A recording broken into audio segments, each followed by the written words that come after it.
This week marks the 80th anniversary of the Allied invasion of Normandy, Operation Overlord.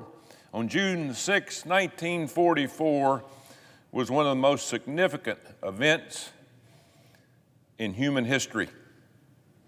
In those early morning hours, more than 24,000 soldiers and 1,200 aircraft conducted a massive and daring airborne assault behind enemy lines. This was done to isolate the coast and prevent the enemy from reinforcing its defenses. Then at dawn, the largest amphibious assault ever conducted. 160,000 U.S., British, and Canadian troops poured out of 6,900 ships and vessels to storm the beaches against a crushing enemy fire. Omaha, Utah, Gold, Juneau, Sword, the beaches' names are still famous today. The first days were not promising for the Allies, but slowly, over the next several weeks, the Allies extended their tenuous foothold and amassed more and more forces, eventually numbering 2 million on these beaches of Normandy. After a German counterattack in early August failed, the breakout would begin. Paris would be liberated just weeks later on August the 25th. And then 5 days later, the enemy would withdraw back against the scene into Germany, the end of Operation Overlord. Losses were severe.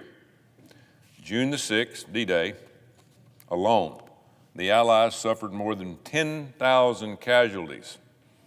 At operation's end, that number would swell to nearly 250,000, including more than 153,000 wounded and 72,000 killed or missing. More than was killed in the entire war in Vietnam. Most of D-Day's participants were young men in their teens and early 20s, men with little or no combat experience,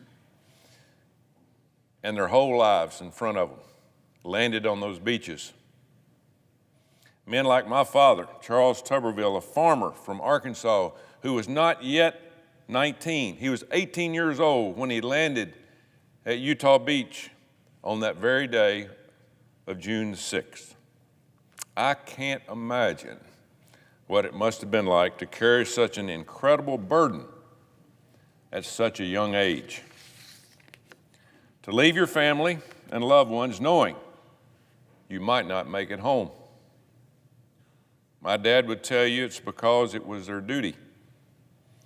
They loved their country, and their country needed them. They also understood that America and the freedoms we enjoy were worth fighting for. I think of those men today, and I can't help but worry for my sons and this country's future. In the months leading up to this important 80th anniversary, we have been inundated with images from college campuses across our nation. We have seen young people of similar age to the D-Day heroes protesting in support of terrorists, openly calling for the destruction of the society and freedoms that my dad and all these men paid for on D-Day with their blood. So how did we get here? How did we go from producing the type of men and women who are willing to die on the beaches for freedom and our Constitution? How did we get here? To college students who are openly supporting groups that chant death to America.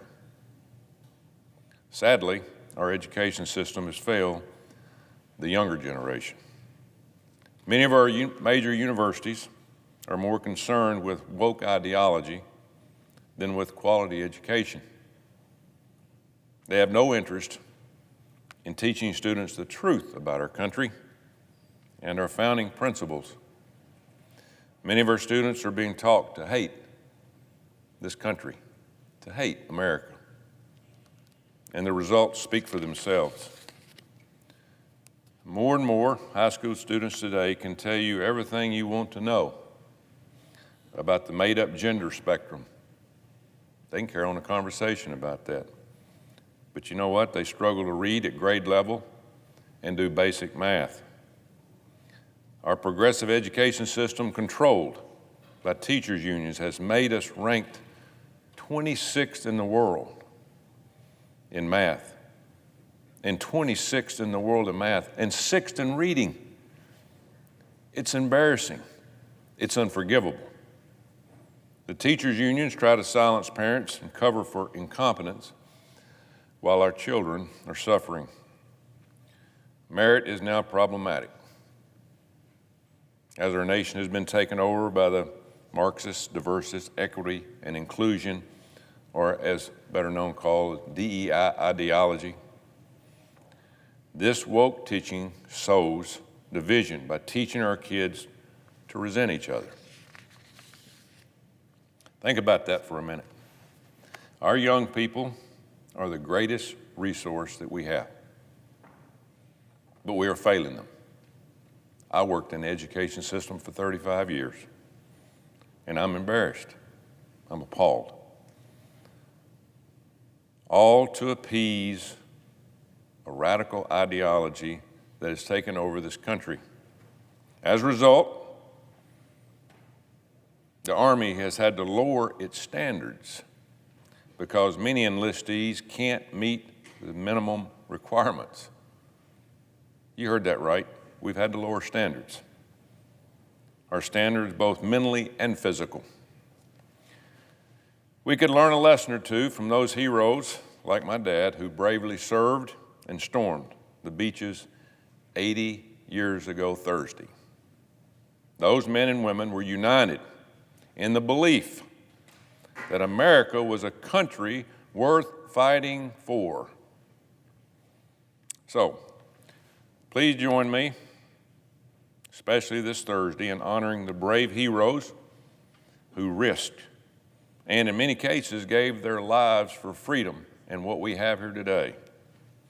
May we never forget their sacrifices and honor them by making sure our children know the truth about our great country and what happened on the beaches of Normandy that day, June the 6th, 1944. Mr. President, I yield the floor.